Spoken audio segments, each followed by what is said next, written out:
रामकृष्ण परमहंस जी महाराज की अंतर्यामी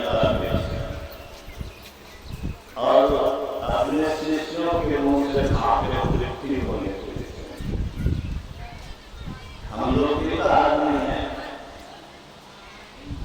किसी के मन की बात जानते नहीं जानते, कौन मुखे आया है, कौन क्या खाता है, उसका बस मेरा है और वो सब देता है। कुछ तो खाते हो तो मैं देता, सभी शिष्यों के मुंह से मैं खाता, तृप्त होता। ये भक्ति मनुष्य शरीर को सुपर में बनाता,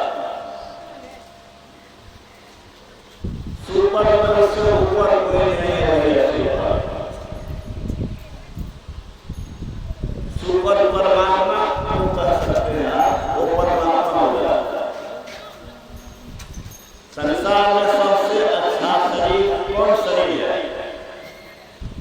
हाथी बहुत विशाल है, बाघ बहुत विशाल भयानक है, सिंह उसको पर शासन करता है, लेकिन उस सब पर शासन मनुष्य है।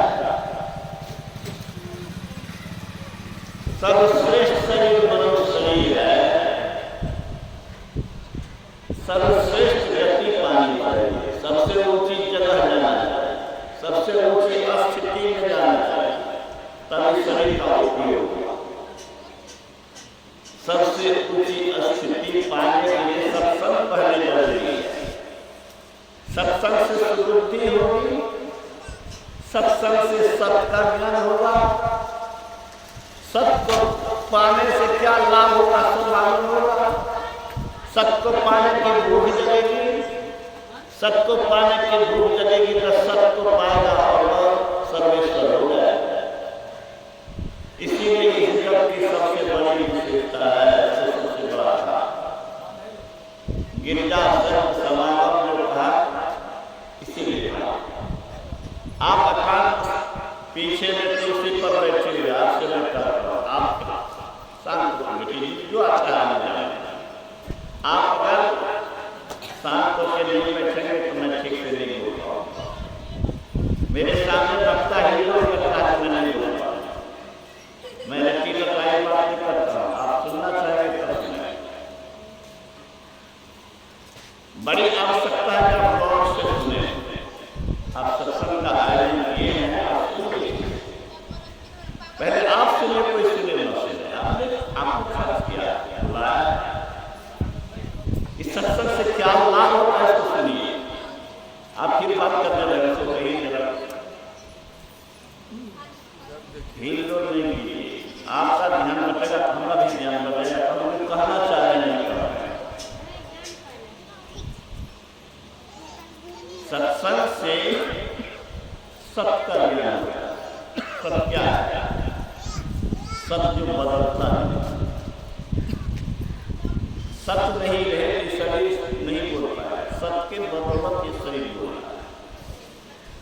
मैं बराबर कहता हूँ, जो था नहीं, जो रहेगा नहीं, वह असत है। मैं ही नहीं कहता हूँ, शास्त्र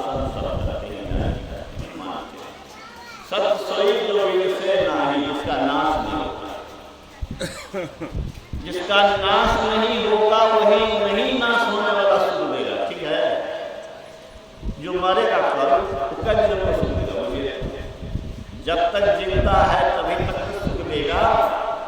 ये संसार की शरीर का है तब तक सुख देगा, जब तक शरीर है ये टिकेगा नहीं, इसलिए होने वाला सुख भी नहीं टिकेगा। संसार की कोई चीजें टिकती नहीं है, टिकती है नहीं टिकती। आत्मा अमर है, इससे होने वाला सुख अमर हो, ऐसा सुख चाहते हैं। आज खूब मस्ती मारे, कल छटपटाए, कल कलेजा में दर्द हो। हर आदमी चाहता है दुखों से छुटकारा, सुख चाहते हैं। कैसा सुख? जो सुख कभी समाप्त न हो। दुनिया में रस भोगे हैं ना, वो रस कैसा रस मिला, ऐसा रस मिला, ऐसा सुख मिला कि सुख मिला फिर बदल गया, फिर दुख भी आया। असंख्य बार अनगिनत बार छटपटाए हैं, भोगे हैं ना, भोगिएगा कि नहीं, बोलिए भोगिएगा कि नहीं। राजा की रानी राष्ट्रपति बच जाएगा, बोलिए नहीं न बचेगा, आप भी नहीं बचिएगा। तो जब नहीं बचिएगा तो बचने वाला रास्ता सीखिएगा कि नहीं सीखिएगा, उसको गौर से सुनिएगा कि नहीं। कौन आया कौन गया इस पर हम क्यों नहीं जाते, हमको अपना लाभ लेना है।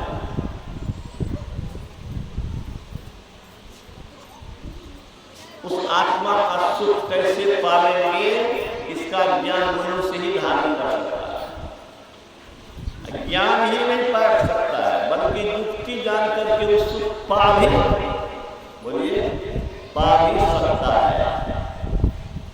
उसको अक्षय सुख है, कौन सुख, अक्षय सुख, उसी को गुरु महाराज कहते हैं अमर सुख।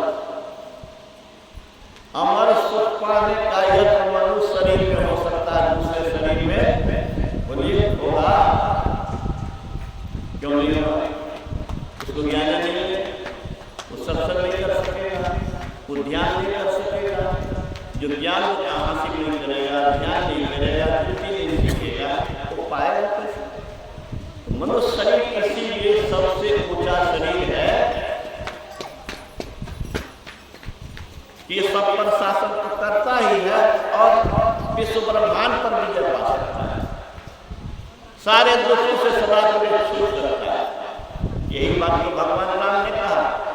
किसने कहा, भगवान राम ने, बड़े भाग मानुष तन पावा, सुर दुर्लभ सब ग्रंथ ही आवा। सुन लो यार, ठीक से पीछे में तुम सुन रहे हो। देवता को ये मनुष्य शरीर दुर्लभ है। अगर पहली बार सुनते होगे तो तुमको मन में होगा कि देवता को कैसे दुर्लभ है। देवता तो लोगों को वरदान देता है, भगवान बना सकता है, वरदान दे सकता है, उससे हम लोग कैसे ऊपर हो गए। तो जानिए कि देवता को भी इंद्रिय सुख के अधीन रहना है। जैसे खाने पीने दुनिया का रस लेने में हम लोग लगे हुए हैं, और देवता भी उससे ऊपर नहीं है। और उसको भी पुण्य क्षीण जब होगा, पुण्य के बदौलत कोई देवता बनता है, पुण्य खत्म तो फिर 84 लाख जोड़े में आना पड़ता, नरक में भी जाना पड़ता। गुरु महाराज के गुरु बाबा देवी साहब, उनके गुरु तुलसी साहब, संत तुलसी साहब, हाथरस वाले तुलसी साहब,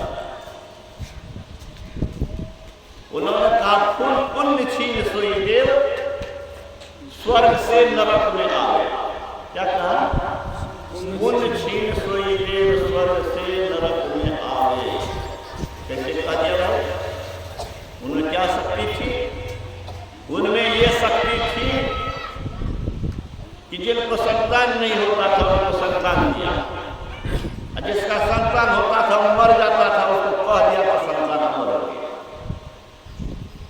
इसका 2 उदाहरण बड़ा संत के रूप में, 2 संत के रूप में उदाहरण है, राधा स्वामी साहब और बाबा देवी साहब। आप अगर नहीं जानते हैं तो जानिए, राधा स्वामी मठ जो है व्यास में है, हम वहां गए हैं, 1400 एकड़ का कैंपस। घूमिए गर्मी में, पसीना से लथपथ थे, ठंडा पानी पीने का मन हुआ, टेप खोले, हम सोचे थे कि कैसे ही गर्म पानी पिएंगे।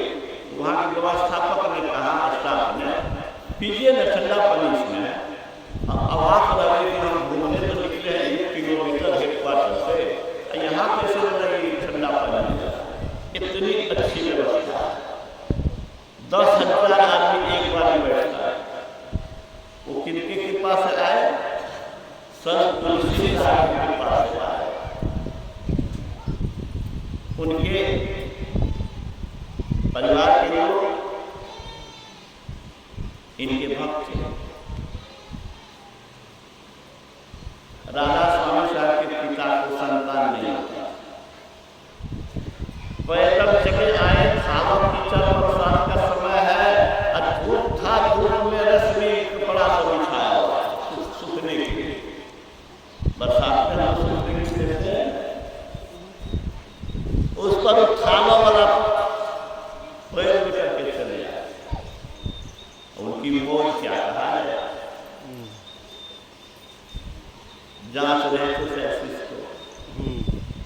जब उस पर आए तो कहते हैं कि तुम्हारा सब कपड़ा गंदा मैंने कर दिया। तो कहता है कि कपड़े का हो भाग्य और मेरा भी तो हो भाग्य है। देखिए कैसी श्रद्धा है, बिना श्रद्धा के कुछ नहीं मिलने वाली है। उनके दरबार में, संत के दरबार में श्रद्धा चाहिए। अगर दिल से आपको कार्य श्रद्धा से तो गुरु महाराज की मूर्ति आपको होगी, ऐसे नहीं करा क्या अनुभव किया। तो परम संत तुलसी साहब ने कहा कि बड़े चिंतित नजर आते हो। कहा कि मैं चिंतित नहीं हूँ, मेरी पत्नी चिंतित है, बार बार हमको कहती है। कहता है चिंता करती है, संतान होगा लेकिन वह साधारण नहीं होगा, वह साधारण नहीं होगा, वह ज्योतिष है, उसको मनुष्य नहीं समझना। बाबा देव साहब के पिता को संतान होता था, मर जाता था, उसको भी आशीर्वाद दिया कि जाओ इस बार संतान होगा तो मरेगा नहीं और भी मान। अब समझिए जिनके आशीर्वाद से राधा स्वामी साहब से संत पैदा हुए, जिनके आशीर्वाद से संत तुलसी साहब की बाबा देव साहब पैदा हुए, उसमें कितनी शक्ति। वो कहते हैं, वो क्या कहते हैं, वो निश्चित सोई देव ऐसी झूठी बात कर रहे कल्पना से, उसे मन में जो कह दिया, बिल्कुल नहीं। विश्व ब्रह्मांड को प्रशासन करने वाले वो पुरुष थे। गुरु महाराज ने कहा जिसने पिंड को जीता उसने ब्रह्मांड को जीता, जिसने पिंड को जीता उसने मतलब अपने मन को जीता। शरीर के अंदर में मन को नियंत्रित और संयमित करके, सुसुन्ना होकर के, सातों लोक को पार करके ईश्वरीय पद पाया। उसके अधीन ये पिंड भी और ब्रह्मांड भी।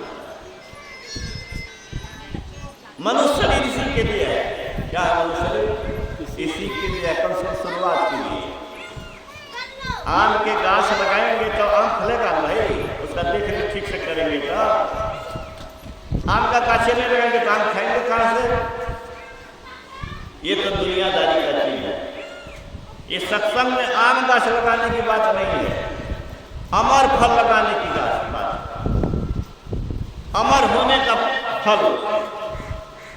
इस सत्संग इसीलिए इसकी बड़ी विशेषता है कि अमर सुख मिलेगा, जन्म मरण के चक्र से न्यारा करेगा, आवागमन से मुक्त करेगा।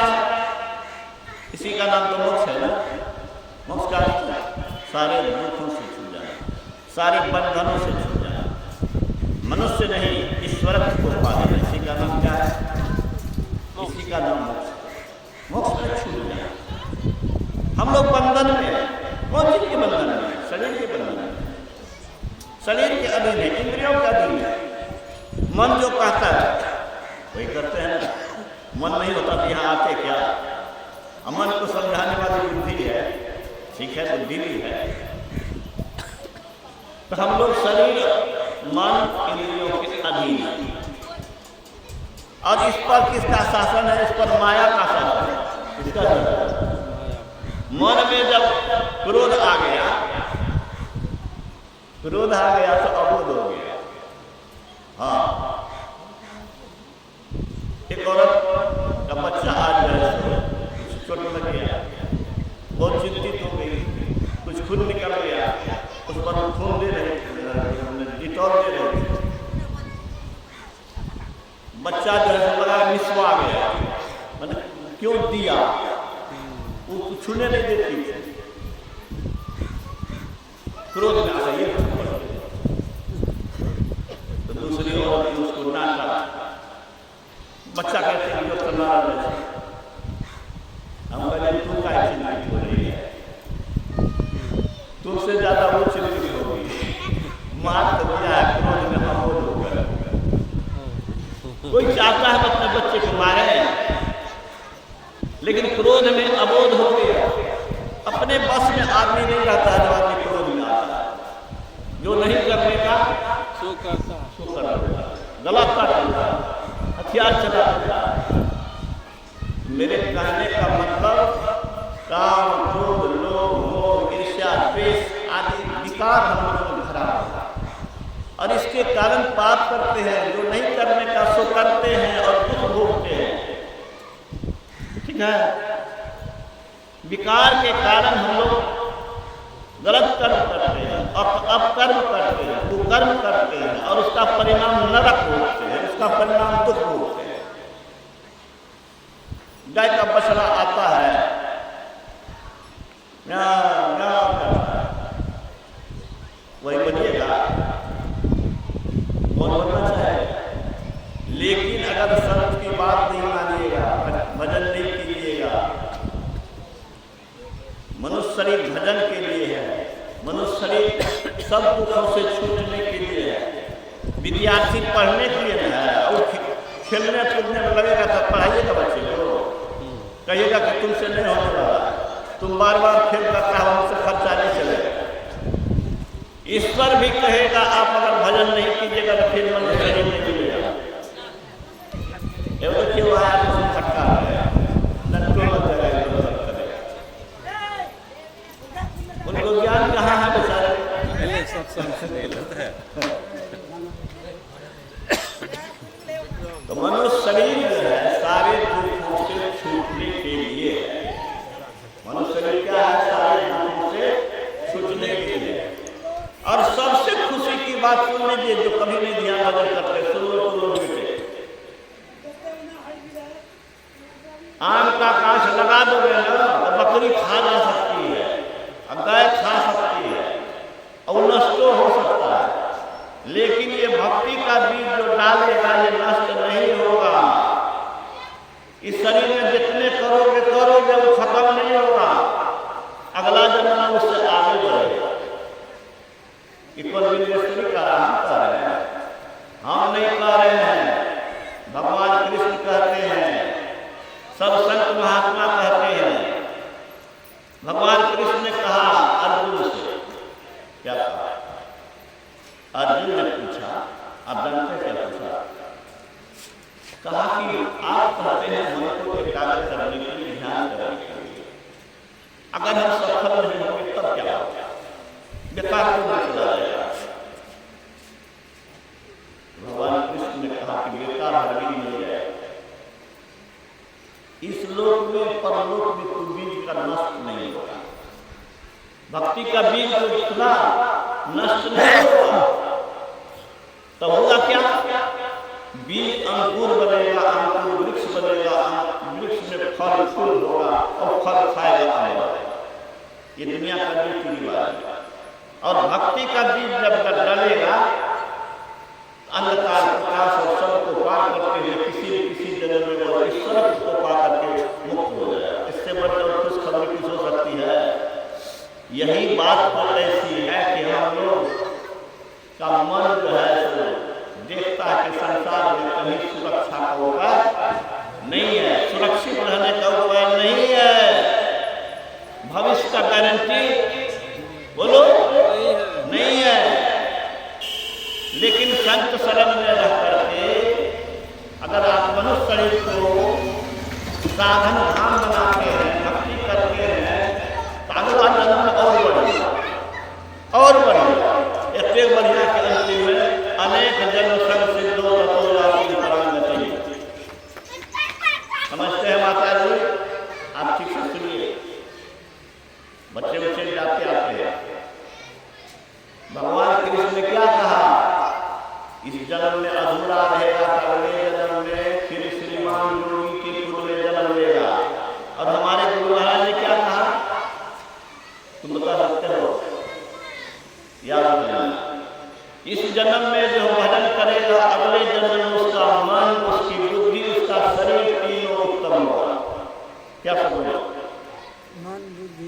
बुद्धि और मन बुद्धि शरीर तीनों उत्तम होगा।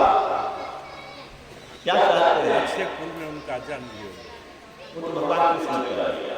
गुरु महाराज कहते हैं अगले जन्म उसका मन, उसकी बुद्धि, उसका शरीर तीनों उत्तम होगा।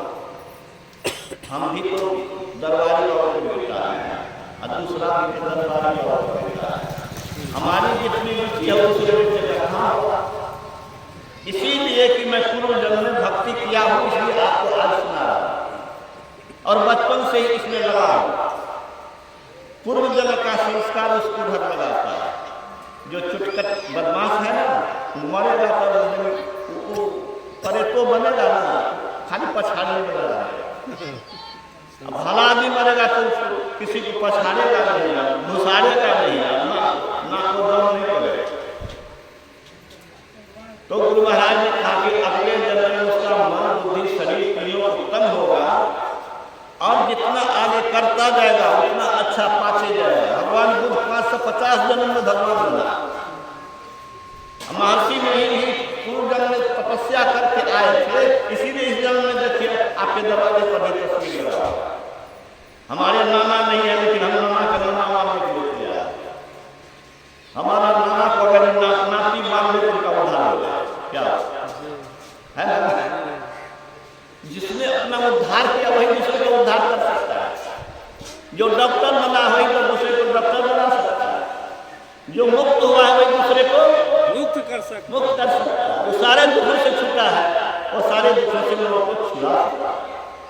धनवान किसी को धनवान बना सकता है, विद्वान किसी को विद्वान बना सकता है। ऐसे ही जिनके पास तप है, जिसके पास तेज है, वो अपने तप और तेज के बराबर किसी का भी तप और तेज में रास्ता सहायता कर सकता है। इसीलिए जो लोग दीक्षा नहीं लिए हैं, ध्यान करने के लिए नहीं जानते हैं, मैं उनसे आग्रह करने आया हूँ। निकलने की जरूरत नहीं थी, मैं इसीलिए आया हूँ और अजय दादा जी इसीलिए हमको बुलाया है कि जो ज्ञान आप दूसरे जगह देते हैं वहाँ पर भी चलिए, हमारे को इसलिए मैं आया हूँ। भक्ति का भी किसी वर्ष कुछ चीज नहीं है।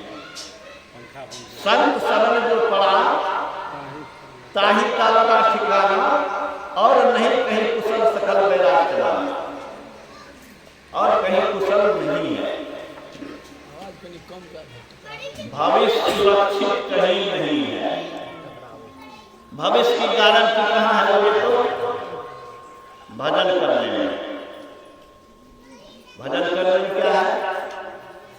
भविष्य की गारंटी। क्या गारंटी? मनुष्य शरीर ही मिलेगा, दूसरा शरीर नहीं मिलेगा। मामूली समझते हैं इसको। मनुष्य शरीर छोड़ के दूसरा शरीर नहीं मिलेगा, इसको मामूली समझते हैं। ये कौन कहते हैं? ये कहते हैं संत कबीर साहब कहते हैं, भगवान कृष्ण कहते हैं। जो पहुंचे हुए हैं सब मनुष्य अलग शक्ति जिनको परलौकिक शक्ति जिनको प्राप्त है वो कहते हैं। उनकी बात की अवहेलना करिएगा तो गुरु महाराज ने कहा है कि श्रेष्ठ लोगों का कहना नहीं मानता उसका भला होना संभव नहीं। महान पुरुष जो महान बने हैं वो तो महान बनने के लिए आपको रास्ता दिखाएंगे। आप उनकी बात नहीं मानिएगा तो महान तो नहीं बनेगा, नीच बनेगा। तो संत महात्मा की बात को मानिए, आपका भविष्य सुरक्षित रहेगा। तब लगी कुशल न जीव कह सपने हो मन विश्राम, जब लग भजसी न राम कह सो धाम तरीका। जब तक परमात्मा का भजन नहीं करेगा ये जीव दुखों से छूट नहीं सकता। अभी तो आपका चेहरा बड़ा अच्छा है, क्या ठिकाना है करते हो? कल परसों हमारे एक खास आदमी का 30-40 वर्ष का बेटा था, उसको उल्टी हुआ और डॉक्टर के यहाँ जाते जाते राम नाम सत्य हुआ। शिक्षा कभी सोचा होगा कि मर जाएगा? कौन कब कभी शरीर छिनाएगा? कोई ठिकाना नहीं है। इसलिए पुण्य काम में देर मत कीजिए। भगवान राम का यही उपदेश है कि मनुष्य शरीर संसार का रस लेने के लिए संसार का रस लीजिए। शरीर है तो खाना पीना सुख सुविधा चाहिए, लेकिन यही इसी में जीवन को खपा मत दीजिए। वो काम भी कीजिए जिस काम से आगे भी मनुष्य लीजिए। जो पर लोग यहाँ सुख चाहो तो सुनी लो वचन हृदय में। भगवान राम ने कहा भजन को छोड़ करके नरतन पाई विषय मन देही पलटी सुधा के सच निकले। क्या कहा? क्या कहा? मनुष्य शरीर में रहकर विषय में संसार का रस में रह गया विषय रस, वह अमृत को फेंक दिया और विष को पी लिया। अमृत पाने के लिए मनुष्य शरीर है और अमृत बाहर में नहीं, अमृत अंदर में है भजन करने से। और अमृत क्या करता है? अमर है। तो हम जो जन्म मरण के चक्कर में हैं, जन्मे हैं तो रोए लगता है बच्चा की रोइए।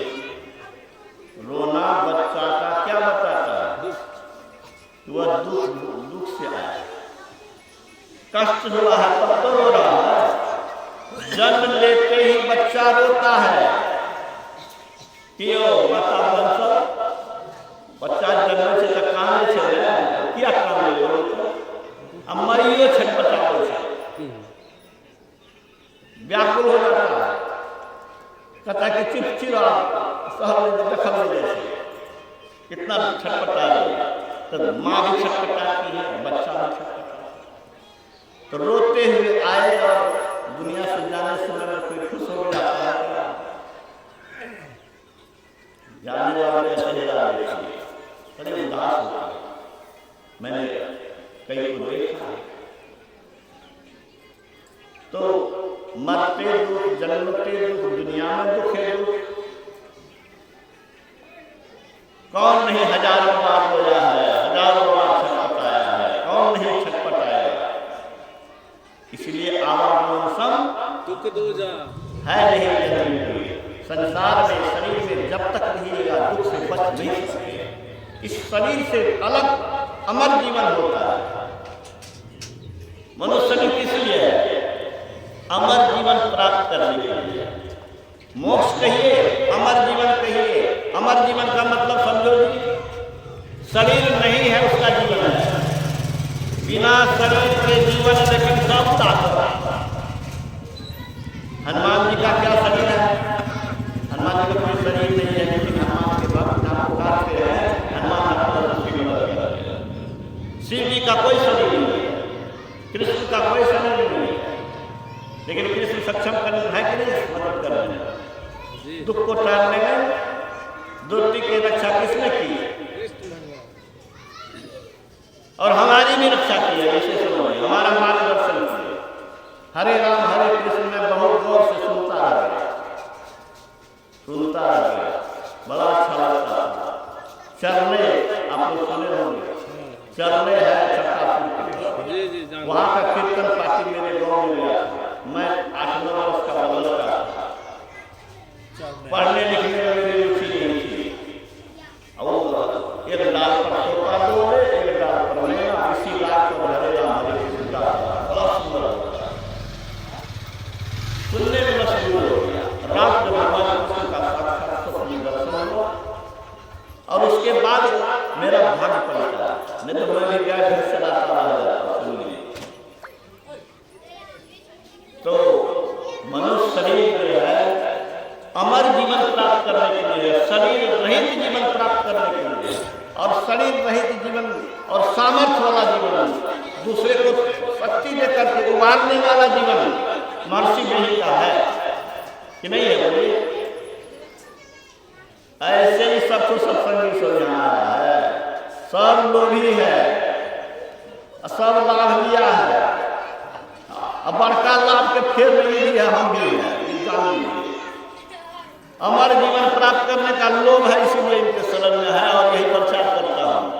अभी मार रहने पर भी देखे ना पानी पिए है क्या? अभी इसने भजन लाने के लिए, इसीलिए कि हमको भी वो अमर जीवन प्राप्त करना है, उस जीवन का महत्व समझते हैं। तो मनुष्य शरीर इसी के लिए, 4 खान 84 लाख कुत्ता बिल्ली सांप बिच्छू की जोड़ी से भटकते हुए इस मनुष्य शरीर मिला है। भगवान श्री राम यही कहते हैं। और ये नहीं अगर भजन करेंगे तो फिर उधरे जाए। लक्ष्य 84 भरम के पोपर अटके आए, अब की पासा में पड़े तो फिर 84 है।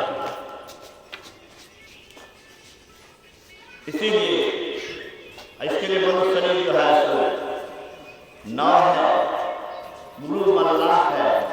इस दुख के संसार को पार करना है।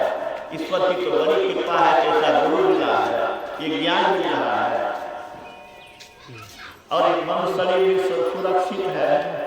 जब तक शरीर सुरक्षित है तब तक इस शरीर का उपयोग ध्यान भजन में लगाइए। संसार का सब रस लीजिए, कोई बात नहीं है। खाना पीना जो कुछ सुख सुविधा है, भोगना है भोगिए, लेकिन समय निकाल करके क्या कीजिए, भजन कीजिए। और जो नहीं खाना है वो मत खाइए। क्या नहीं खाना है? जो अखाद्य है, जिसको मान लीजिए मांस आप काटते हैं, छटपटाता है, आप ही को सुई देते हैं तो आंख बंद कर लेते हैं, मुंह मार देते हैं। और जिसको काटते हैं कितना छटपटाता मरता है। इस बात को आप भी सुन लीजिए। मांस वगैरह वाला काम मत कीजिएगा, सत्संग कराए। सुनिए सुनिए। अच्छा बात कहोगे, हम आपको लगता है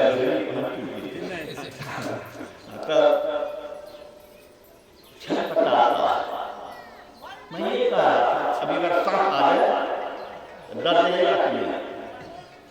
एक बार हम मार्च में थे, कुत्ता हमको 1 किलोमीटर से कुत्ता 10 कुत्ता लगा। हम गांव में खेत दिखने गए थे। मत पूछिए हमारी क्या हालत हुई। मैं गुरु महाराज को पुकारा, झूठे से नीचे ऐसे हाथ किया कि कुछ मारेंगे तुमको, और 100 बच के भाग गया। उससे क्या भागेगा? गुरु महाराज की कृपा से।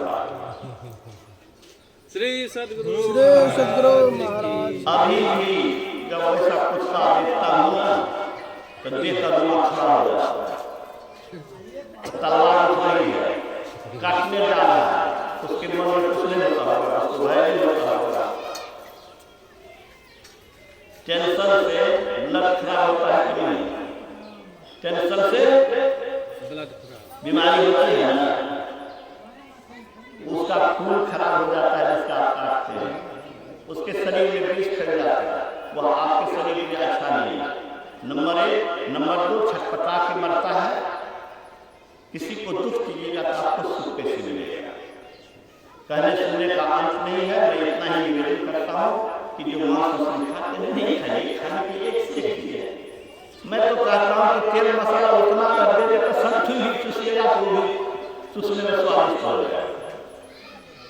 हड्डी क्या स्वादिष्ट लगेगा? वो तो मांस उसमें इतना तेल मसाला पड़ता है कि स्वादिष्ट बन जाता है। दूसरा, आज छटपटाएगा, कल आप छटपटाइएगा। कहता हूँ कहीं जात हूँ, कहा जो मानूंगा, जाकर अगर तू काटी है तो गला काट पड़ा, जाकर मांस को खलिया से खलिया मांस पड़ा। समय के अभाव में इसको मैं ज्यादा विस्तार से नहीं बताऊंगा, लेकिन मैं इतना कहता हूँ, आग्रह करता हूँ, संत के ओर से आपको संदेश देता हूँ, उनका विचार आपके यहाँ रखता हूँ कि इसको काम नहीं कीजिएगा। और हमारे यहाँ तुलसी श्याम से गुरु महाराज के हनुमान संत शिशुसूर जी महाराज का परम भक्त हम समझते हैं, महान भक्त है, तपस्वी है, योगानंद बाबा आए हैं। उनके तरीका से नीचे में बैठते हैं, उनको हम कपाट पर बिठाने के तैयार हैं, लेकिन मानते नहीं है। क्या करेंगे? तो उन्हीं को मैं किसी सेवा करेंगे।